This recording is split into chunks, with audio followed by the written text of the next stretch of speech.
halfway through the week, so congratulations to everybody who's already gone. I want to appreciate all of you guys coming. I see a lot of familiar faces, so that helps put me at ease and get excited about the work that I did. So for those of you that I don't know, my name is Anne-Marie Fitzhenry, and I'm a PIN 72, and I did a course-linked capstone. Come on, I did a course-linked capstone on youth empowerment and conflict transformation through sports.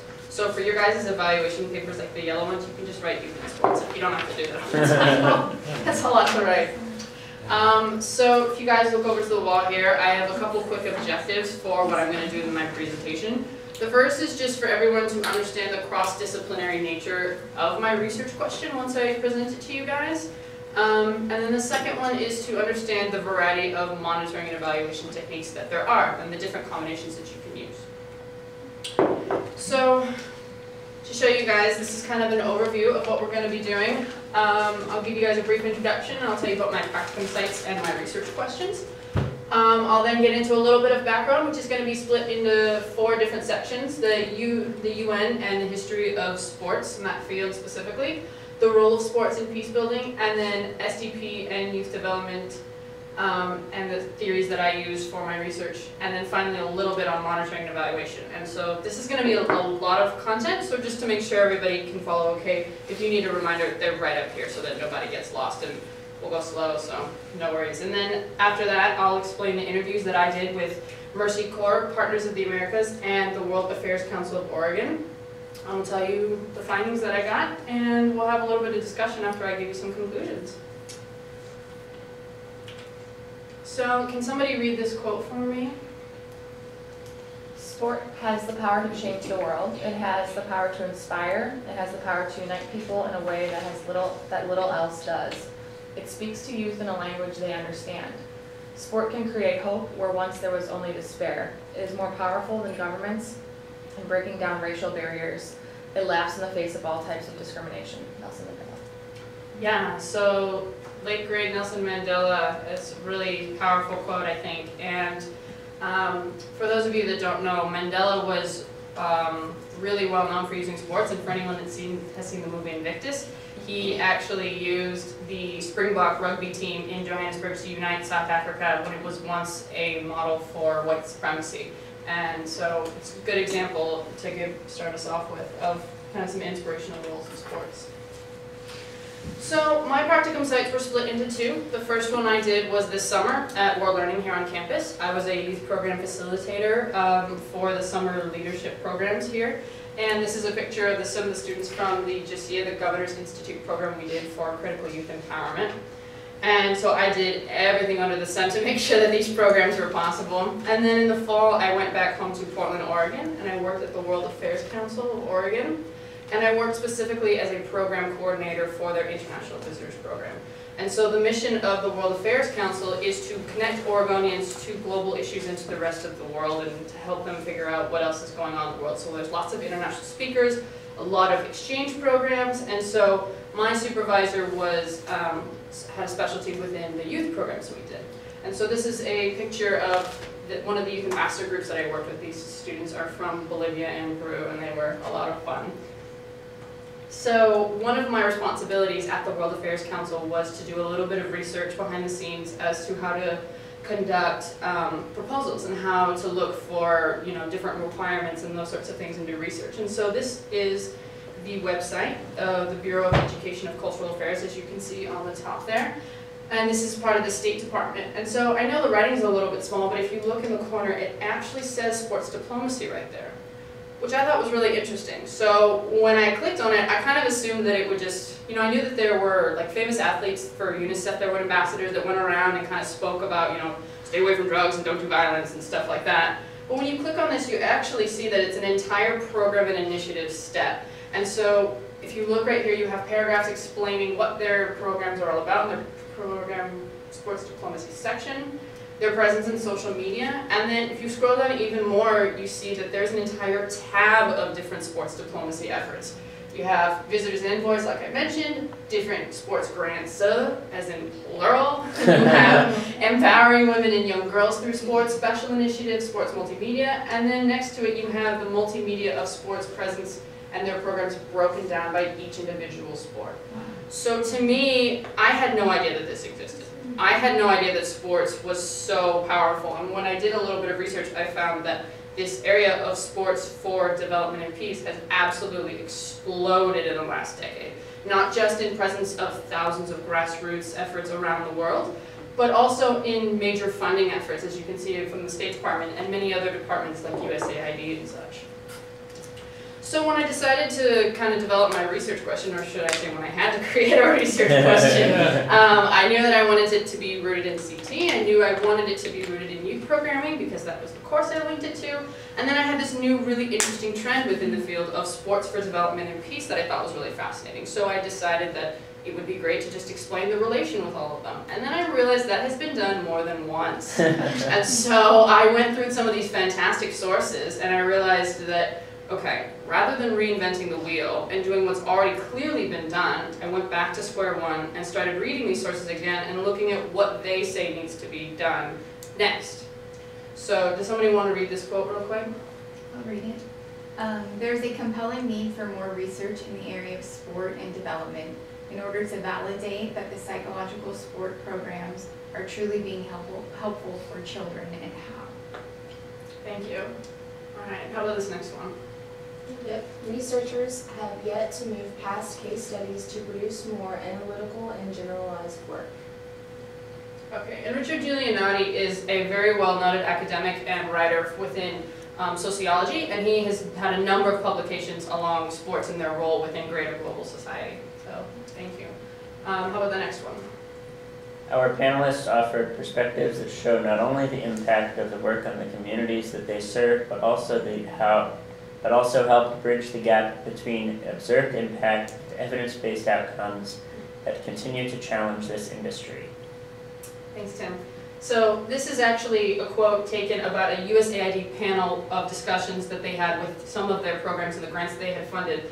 And actually the discussion was specifically on monitoring and evaluation because they decided that was a challenge within the industry, as you see here. All right, and how about this last one? I know this is kind of like prompted, so it might be hard to see. I'm going to be worse. Can somebody else read that? Building relationships and integrating values within the sport should be the focus, not the sport itself. Yeah, so that's a big theme that I've seen, and you'll kind of see that's kind of the crux of my paper in the center of it, is that this is really the emphasis we're finding. And so, as you guys can kind of see, there is a general theme that, okay, so it's been argued and it's been documented that sports is valid and it does have a role in peace building and it does have a role in youth development. So the next thing is to prove its success and to actually validate that it is indeed doing what you want them to do. So I created my research question, rooting it in all these different disciplines. How is success defined and measured by sports programs and sports and peace programs that empower youth? So kind of looking at what these organizations are doing, are they achieving what they're setting out to? And if they are, how are they measuring it and how are they actually doing it? And so, as I said, there's kind of a cross-disciplinary nature in this. So I'll give everybody a little bit of background just to make sure we all have the same understanding before I kind of get into the interviews. The first is going to be on the UN and the history of sports. We'll then do peace building, youth development, and a little on monitoring and evaluation. And again, these are behind me. And so I know this is a lot of information. So we've got a parking lot over here. So after each one, please don't feel like you have to keep all your questions in your head until the end and wait an hour. If you guys have a quick question or if you have a topic you want to know a little bit more about, if there's something that I need to clarify a little bit, if it's not real quick, I'll write it up here. I've got a couple pens and we'll make sure that we get to it at the end, okay? Because I know this is going to be a lot, but we'll try to make it less painful. Okay, so the UNOSDP stands for the United Nations Office of Sports for Development and Peace. And so what we've seen is, again, like I mentioned, this field of sports for development and peace has completely exploded in what I think kind of begins in the kind of creation of this special office. So when I did my research, I really just had to take a step back and have a moment to recognize this. This is such a big industry and field that the United Nations has a specific office, like UNICEF, like all the many other portions and offices it has. It's got one specifically for sports for development and peace. And then in 2005, the UNOSDP declared that they were going to have 2005 be the International Year of Sports and Physical Education. physical education and health being an obvious benefit of sports programs.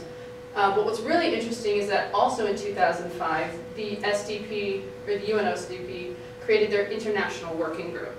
And what their International Working Group does is they work with the Secretary General of the UNOSDP, and they work with governments around the world to try to implement public policy that supports these programs and supports these initiatives. And so they've got their efforts split down. Mine are split into these backgrounds for my research. The way the UNOSDP does it is through these 5. They've got sport, child and youth development specifically, sport and gender, sport and peace, sport and persons with disabilities, which I found really fascinating, and sport and health. And then recently in 2012, the UNOSDP took it another step further, and they implemented youth program leadership that took youth from all over the world, brought them to a couple of main sites in places like Qatar and in Brussels, and they had different international organizations that use sports of all different varieties to explain to them how they teach it, what makes effective coaching, what makes an effective sports program, so that they could learn these things and then implement programs similar back in their home communities. So this is a very long quote, I know, but would anybody be brave enough to read it out loud? Sport is first and foremost a fundamental right for all people. Sport is far more than a luxury or a form of entertainment. It is much more than winning medals and scoring. Access to and participation in sport and physical activity are human rights and are essential for individuals of all ages to lead healthy and fulfilling lives. And by sport, we mean all forms of physical activity that contribute to physical fitness, mental well-being, and social interaction. These include play, recreation, organized, casual, or competitive sport, and indigenous sports and/or games. Sport provides a forum to learn skills such as discipline, confidence, and leadership, and it teaches core principles such as tolerance, cooperation, respect, and the value of effort. Thank you, Bua. So again, first thing that jumps up, this is a very, very long and detailed definition of what sport or sports is. You'll see it written both ways, both with the S and without. But there are two main sides to this, kind of two sides to the coin, essentially. One is that this is a very inclusive definition, which I think is fantastic. You have indigenous sports and the inclusion of that, which is great, and not only just team sports and competitive sports, but casual sports. You have play, you have recreation. This is an attempt to bring everybody in and say, hey, any kind of physical activity, anything that can remotely be seen as play or sport, it's essential and it's great. But the con that goes along with this other side is that it's very vague, and there's a lot of room for interpretation, and there's a lot of room for development here. So in my mind, what I've started to notice, as I'll explain throughout my presentation, is that it becomes that much more important to be specific about what you're doing so that you know where within this definition you're trying to focus, because this is a lot. So I'm going to go ahead and jump into some criticisms of SDP because I'm sure all of you have already thought of a couple, as I did. The first one being, not everybody likes sports. Not everybody wants to play basketball, not everybody wants to play soccer, and trying to force somebody to do it is not good. Our Dean Yalowitz here actually wrote a really interesting article that we read in our youth program leadership class on the power of play and on community building. And in his article he wrote something really interesting in what he calls the Western phenomenon of getting picked last. And so this is especially true in American culture, that we have this kind of scene that everyone has in the back of their mind. You're in elementary school, maybe 6 or 7, 8 years old, you're playing kickball or baseball, you split up teams, and if you're not one of the big jocks that's chosen first and really good at sports, you're chosen last, which makes you feel a little dehumanized, like you're not as important as everybody else, you're not as cool, and it puts a negative image of sports in your mind that people often carry when they think of sports. And so I think that's an important criticism to take in stride and not shy away from, because it doesn't mean that you should abandon sports altogether, but it does mean that sports programs have a responsibility to address that criticism and be that much more inclusive so that everybody can be welcome and participate. So the next criticism is what I consider violence off the field and hooliganism. Believe it or not, hooliganism is actually a word. Like, there's legitimate documentation on hooligan behavior and extreme fandom, which I think is just fascinating. So one criticism of SDP is the violence off the field that sports inspires. I think we can all think of a circumstance where there was a bar fight started because somebody wore the wrong jersey in the wrong part of town. It's a very, very common issue around the world, and it can inspire some very negative things and very violent things, which kind of undermines peace and development.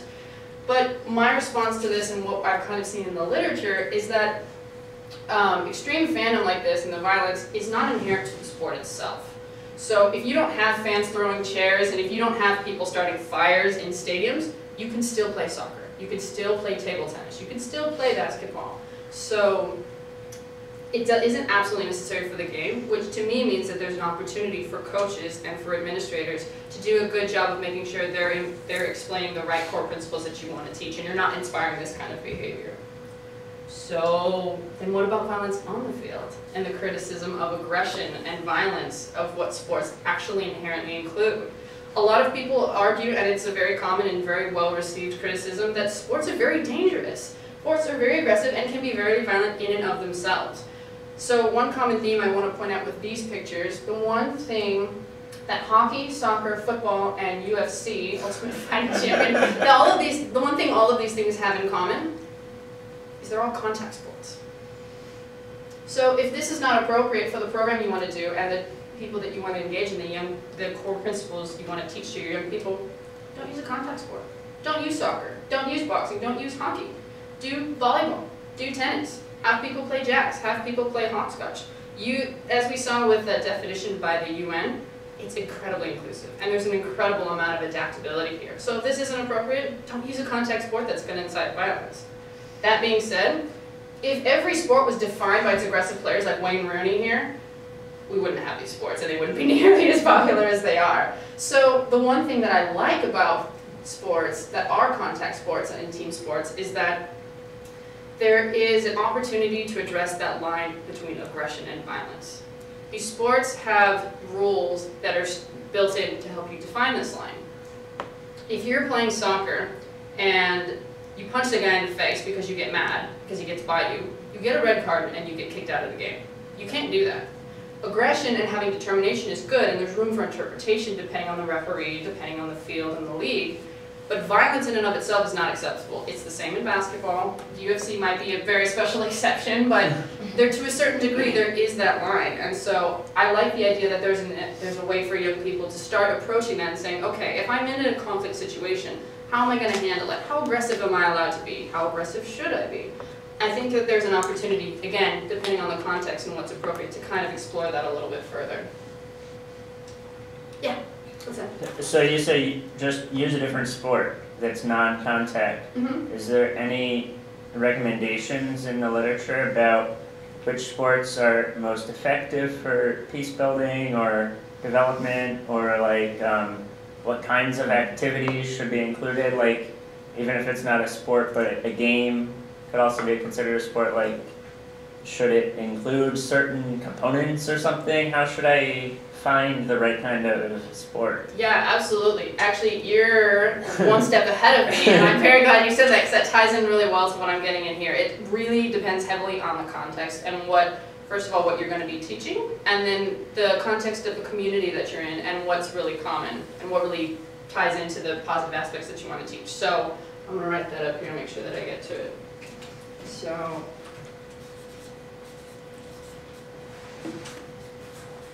I know I'm standing in front of this, I'll move, I promise. Okay. So I'll try to make sure that I address that as I go along. And again, if we get to primary research and I haven't answered that, throw your hand up again and we'll make sure that we answer it, okay? Alright, so as Tim said, the context in deciding which sport is appropriate is really crucial.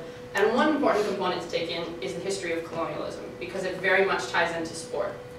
So this is a map of the world, and when I was doing my research, Richard Giulianotti had a couple fantastic publications on the history of sports and how they tie into colonialism and the history of how they've been used. And so this is my visual interpretation of that, and as well as many other sources. So this map here, you can see the gray countries here are the developed world, or the first world, and then the green countries around are the developing world, and then the yellow states and nation states are somewhere in the middle, because the second world was like communist and then it kind of fell apart, so it's up for interpretation. But the first thing that you notice is obviously there's a huge divide between the North and the South. This is not really a new concept to anybody here at SIT. I don't think that obviously there's a disparity economically, politically, with privilege between the North and the South. But what is important is when you think of colonialism and you have Spain, Portugal going out to the Americas, England, France, and many other European countries going into Africa, going into Asia, it's important to remember that when colonialism originally took place between maybe 1800 and 1940, they brought soccer with them and they brought their sports with them.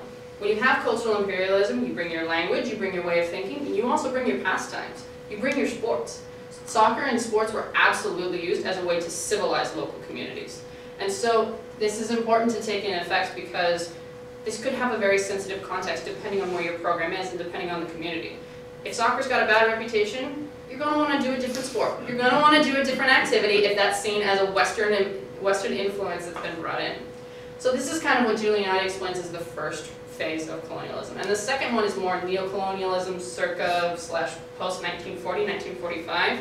You have the CIA from the United States. Can you see? By the way, sorry, I don't want to step in front of you. You have the CIA coming from the United States and ousting a lot of political officials and kind of undermining a lot going on in the Americas. And then you have African states and a lot of Asian states fighting for their independence and rising against colonial powers. And so when you have this phase, you then have the emergence of other popular sports.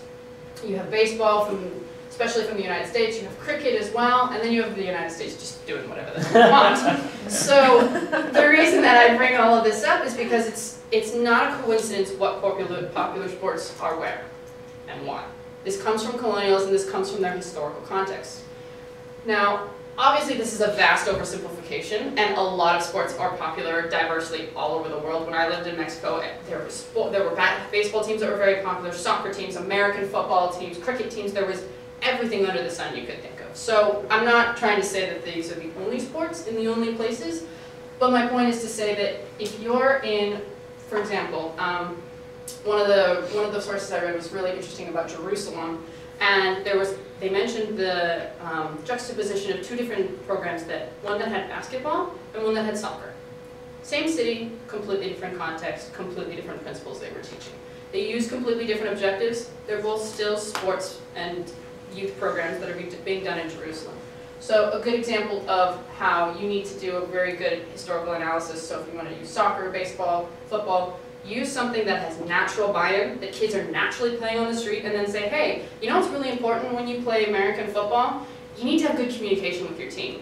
Let's talk about that a little bit more. And then really pursue those core values behind it. Don't come in with one of these sports that's been forced in and has a negative connotation.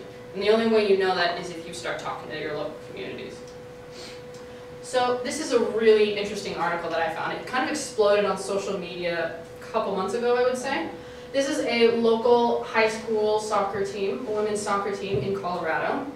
So the bottom here says, the refs wouldn't let Sama is one of the girls on the team, the refs wouldn't let Sama play with her hijab, so today we all wore one for the game. Hashtag love my team, hashtag let Sama play, and I think there were some like nice little smiley face emoticons. So to me, this is a really beautiful example of how sports can be inclusive. They don't need to be a big, scary sports where they're good old boys and the jocks play. This is a place to build a team.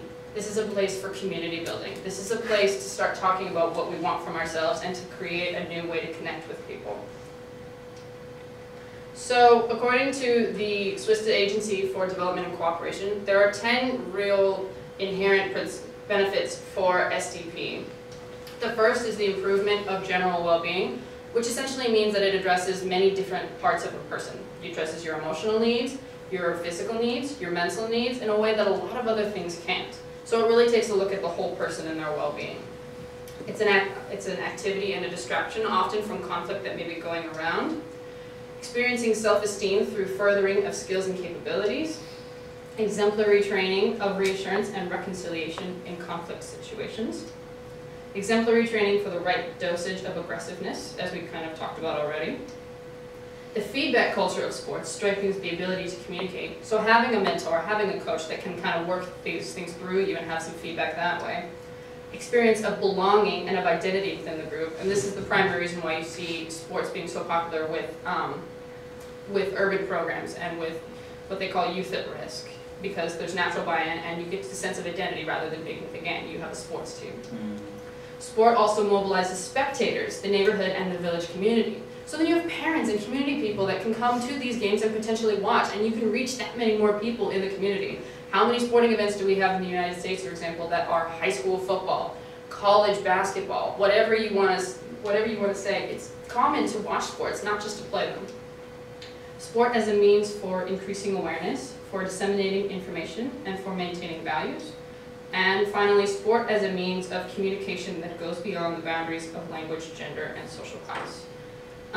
So essentially, when you're playing a sport, you're playing a game, you don't have to speak the same language. You're playing the game, you're focusing on the game, not directly on your interactions with the people you're playing with. And so this is obviously not an exhaustive list. There are many other benefits to sports, but this is what they deem as the top 10. So is everybody good with kind of the history of sports? Any questions we should put up on the parking lot? Okay, and we'll talk about peace building. So there's, again, a lot of documentation and a lot of literature, if you guys are interested in specific sources, on the role of sports and how they can achieve conflict transformation and peace building. And the biggest way that was referenced is Galtung's use of cultural violence. And I apologize for the CT members in the room, but I am going to be using the iceberg metaphor. So for the CT majors, what is direct violence? Physical, outright violence. Yeah, actual physical violence, punching, kicking, like actual, you know, the tip of the iceberg explosion, war, usually when people start to get involved. What's structural violence? Oh, come on, are you kidding me? This is like square one. Like organizational or governmental type violence. Yeah, so structures that are in place to keep people oppressed, it's some sort of violence that either restrict resources or are creating poverty, something to that effect. Yeah. And then cultural violence is... Tim, come on. Man, you're putting me on the spot. Okay, yeah, it's okay. So cultural violence essentially is violence that's cultural. It's dehumanizing different groups of people. It's thoughts and opinions, you know, that are negative and enforcing violence that way. So sports are obviously not going to stop a bullet in direct violence, and they're obviously not going to stop systems of economic oppression or otherwise, but they can start to change behaviors, and they can start to address different areas of culture that are permitting violence, because as we see often, violence looks like this triangle and all these forms of violence feed off of each other and they create an entire iceberg where 90% of the conflict is really the attitudes and what's going on below the surface, whereas the physical conflict in the war is really only the top of it. So I want to point out that that's a really important point to take, that sports isn't trying to save the world, it's not going to achieve everything in peace building, but it can serve a really important role in this cultural violence here in addressing the entire iceberg of whatever conflict is going on. So to kind of bring this even further, if you have 4 different communities that are all very segregated, and maybe they had a conflict and some serious negative interactions, you can then start bringing youth from these different communities to a sports program that gets all of them involved together, and suddenly they're interacting. And even if it's not a completely positive interaction, it might be neutral interactions, and it's fine, it's whatever. But then you have a certain amount of neutral interactions that are countering the negative ones that they've had thus far, and you have more interaction. And so you have a diverse group of people from these different communities that suddenly, literally, have a similar goal of scoring a goal on the other team. They suddenly aren't focusing on their differences, but they're focusing on their similarities and what they're trying to achieve together. And so you have this natural buy-in, this natural need to play. And if you want to play this sport well, and you do actually want to participate, which is, as we'll see, is inherent with sports program or any youth program, you need to work with your team. You need to communicate with them. You need to focus on all of these positive things that, hey, actually kind of have an extension to the greater world outside the field, and you can begin to really pursue that. And not to mention, you also have the communities on the outside that you can bring in, as we mentioned, as spectators. And they can be involved too. You could have parents, if you want to have snacks on the side and include that. You could have the parents do a parent-child game and kind of make it sort of fun. There's a lot of room for different interpretation and different ways to affect it. So, in South Africa, there's the concept of Ubuntu. I am because we are. If you've had a class with Ken Williams, you're very, very aware of this word. So, can somebody read this quote right here? Today's sporting Ubuntu and extends from the street kids in Rio who, thanks to boxing, is transformed from avenging tough into potential Olympian, to the African AIDS orphan who, thanks to soccer, has a better chance of living long enough to raise children of her own, to the Arab girl in West Jerusalem who, thanks to basketball, feels bound to the fortunes of a Jewish Israeli player in the NBA. Okay. So another interesting thing that I found, in 2011, there was a 5-page spread in the mainstream ESPN magazine on the role of sports and what they're doing for building peace around the world, which is just fascinating and really exciting, in my opinion. So again, we have an example, all these different sports, all of these different organizations and programs around the world, completely different, achieving similar positive things, and the way that they can create community, the idea of I am because we are, building things together and creating positive interactions. Everybody good on peace building before we move forward? Okay, cool. So next is the SDP and youth development. So there are currently 7 billion people in the world, and half of those people are under 35, or 30, excuse me. So a moment to recognize that. There are 3.5 billion people in the world right now under the age of 30. We have had more young people on this planet than in the history of the world. So to me, that's an incredible opportunity to start tapping into that. And I know if you've took that youth class, I'm kind of preaching to the choir here a little bit. But again, these are significant numbers we're talking about. And in areas of conflicts like Nigeria and Palestine and Afghanistan, that number jumps to 60% being under 25. So a lot of times it's the younger populations that are in conflict areas that have a real opportunity to develop our young people so that they're having positive interactions and actually empowering them so that when they step out into the world and into their communities, they can start addressing the critical issues that we have, the ones that we all came here to come to school to start addressing and start fixing. We can get young people involved in that instead of using violence or using other ways to act out and get their voice heard. So one of the first theories that I connected to was the 6 dimensions of critical youth empowerment. And so this basic theory says that these 6 dimensions are essential if you really want to critically empower young people. This is what needs to be present. So the first is a welcome and safe environment. Essentially, if you want to teach something, you need to have an environment where people feel comfortable to make mistakes so that they can learn. And in order to feel comfortable making mistakes, you need to feel welcome and you need to feel safe. You then have meaningful participation engagement, making sure everybody is leaning on everybody else, really digging home to that team building idea. Equitable power sharing between youth and adults. And this to me can get kind of tricky because depending on the culture that you're in and depending on the community, this can get very sensitive, especially if you have a traditional structure where elders are in place. It's not the idea of adults being replaced with young people in power, but rather bringing them into power sharing. So allowing young people to decide what their team name is going to be. Allowing young people to maybe have a couple team captains so that they're the ones talking to the refs when they play the real games or doing the coin toss. Having a specific person within the team be a leader.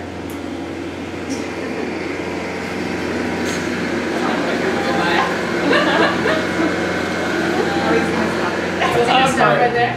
Cool, I can turn it off. Okay.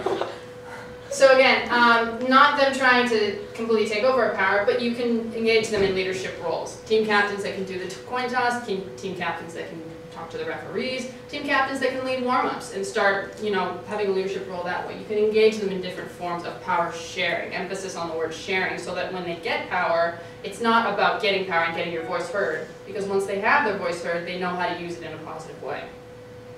So the bottom here says critical reflection and interpersonal social political processes.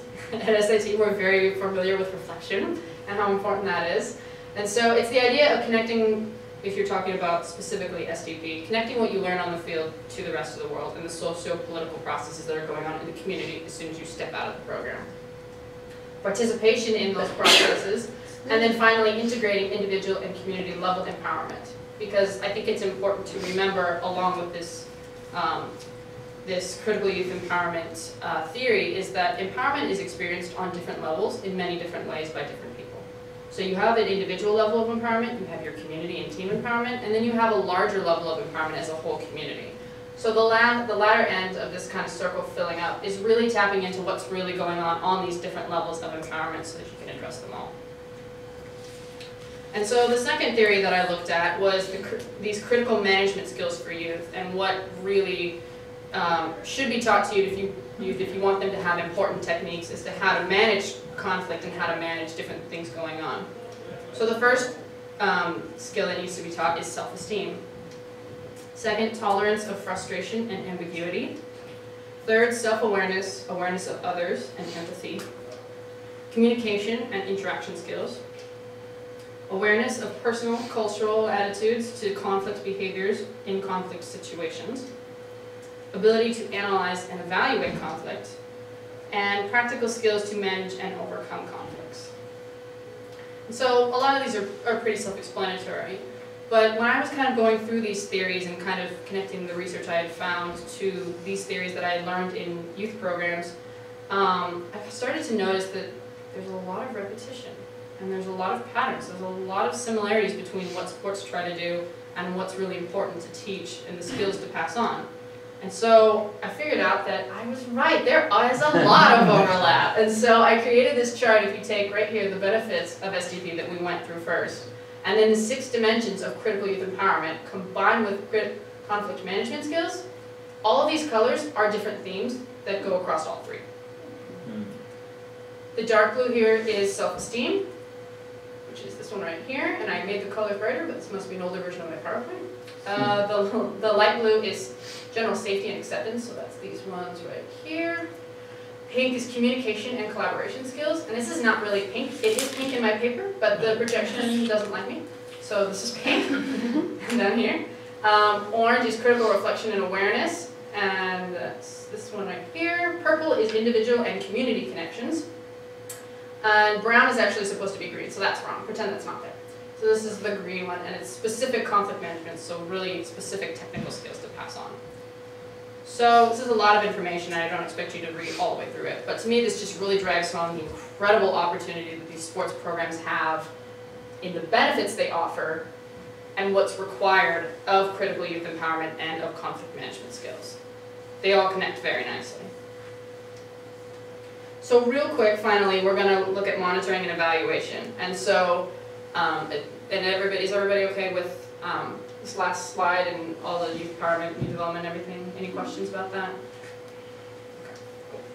So I'm not going to try to give a monitoring and evaluation class. The Content teaches a great class, but I'm just going to do it real brief so that we all have a general idea of what I'm talking about when I say monitoring and evaluation.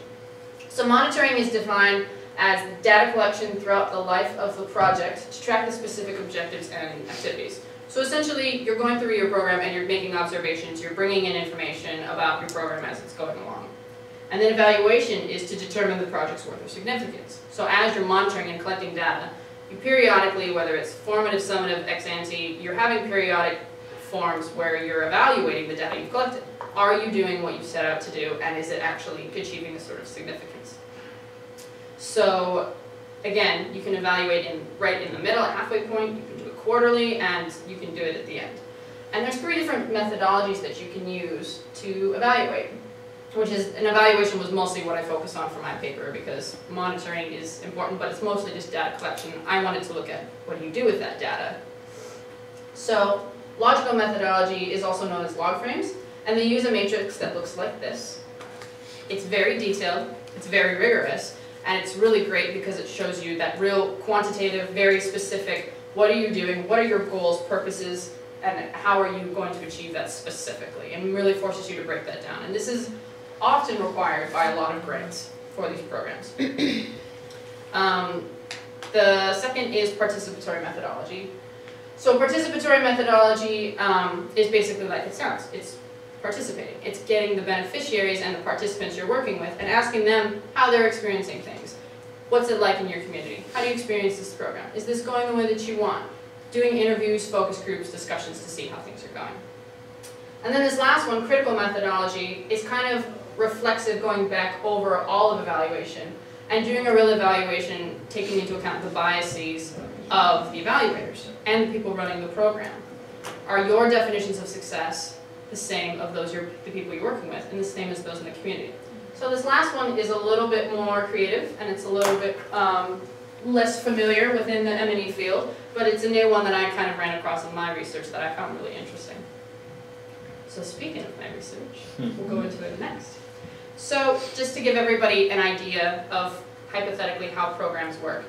Usually what happens, and again, this varies quite a bit from program to program, but it starts with a government agency of some kind, or maybe the World Bank, creating a funding for some kind of program. So, for example, the State Department says, we want to create a program that empowers young women in the United States. We want to make sure we really address that gender equality. So they create a grant for it, and they send it out. An international NGO will respond. Could be World Learning, could be Mercy Corps, could be Partners of the Americas, both of which I interviewed. And they'll say, hey, we'll do that program. So they respond with a proposal, and the proposal that they write often has grant requirements written into it for their monitoring and evaluation of what they need to do in order to make sure that they are using that money effectively. And then those international organizations will often have local NGOs, whether it's in the community internationally that they're working on, or like the World Affairs Council where I worked, where you have, maybe World Learning will do an exchange program and they have host visits where they go. So they have them go out to Portland, Oregon, and then they contract this local organization. Then you also have external funding that comes in sometimes, programs that maybe have a social responsibility clause that say, hey, you know, we want to do good work. Nike is a really good example, Adidas.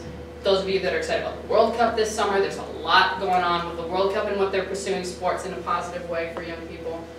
They're oftentimes going to come in too and say, hey, so we'll kick you a little bit of funding if you throw our logo up there, and we really want to pursue this behind the scenes and make sure that you're doing what we need to.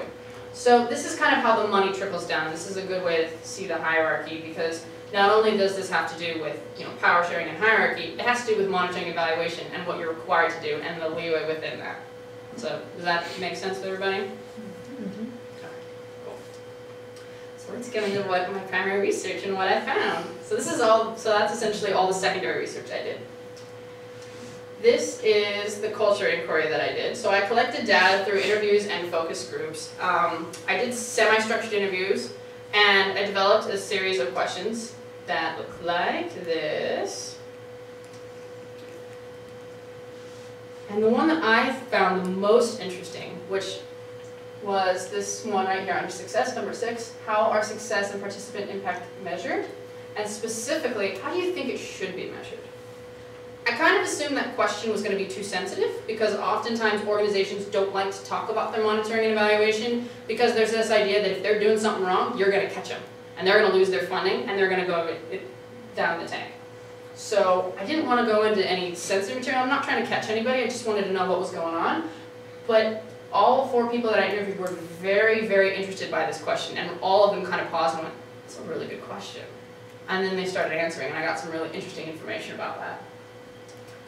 So, organizations interviewed. So, I interviewed 3 organizations, as I said. The first was the World Affairs Council of Oregon, which is where I worked. I interviewed my supervisor, Andrew Neal, who is the Assistant Director of the International Youth Programs. I interviewed Amy Bars, who is his supervisor and the Director of the International Visitors Program overall. And actually that interview worked out really interestingly, because I only set out to interview my supervisor, so it would just be 1, 1, 1, you know, and keep it consistent. But she poked her head in right when I was starting, and she said, hey, are you guys doing this interview? I know you wanted to do this. Can I sit in and be a part of it? Yeah, you know, come in, the more the better, more information. So it kind of ended up spontaneously being a focus group, and they kind of fed off of each other as I was asking them questions, which was really interesting. And so the big reason that I wanted to feed off of the World Affairs Council and the way that fits in with sports for development and peace is that the World Affairs Council is now starting to kind of step into this new area. They're very, very well known for youth programs, but the sports part is kind of new.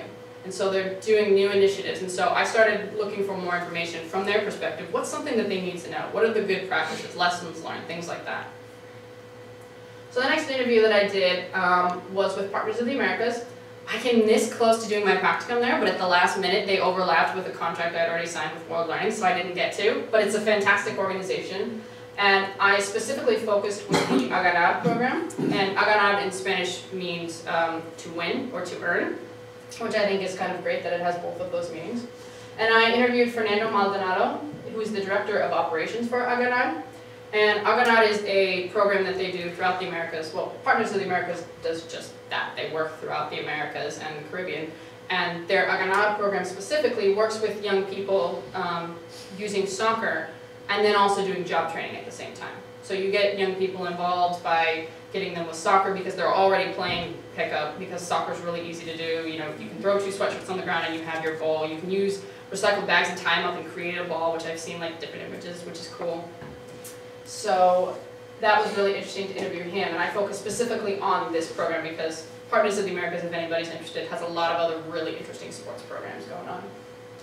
And then finally, I interviewed Mercy Corps, which is locally headquartered in Portland, Oregon, conveniently. And they were nice enough to talk to me, and so I spoke with Matt Strang, who is the Senior Advisor for Youth Development, and he does a lot of work with their sports and play initiatives that they do around the world. So some really powerful organizations and some really interesting information, I think. So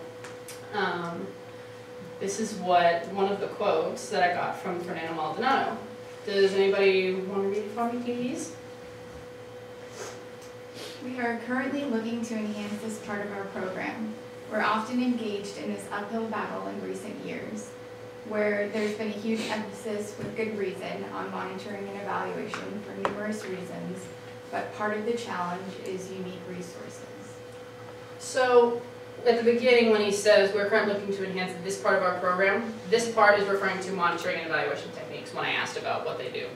So in this quote, I think it's really interesting because not only does he acknowledge that with good reason there needs to be good evaluation techniques to prove the success, but that it often just comes down to resources. How much time do you have to be in this community and make an impact? How much money do you have to properly evaluate things? A lot of times organizations don't have the grant requirements written in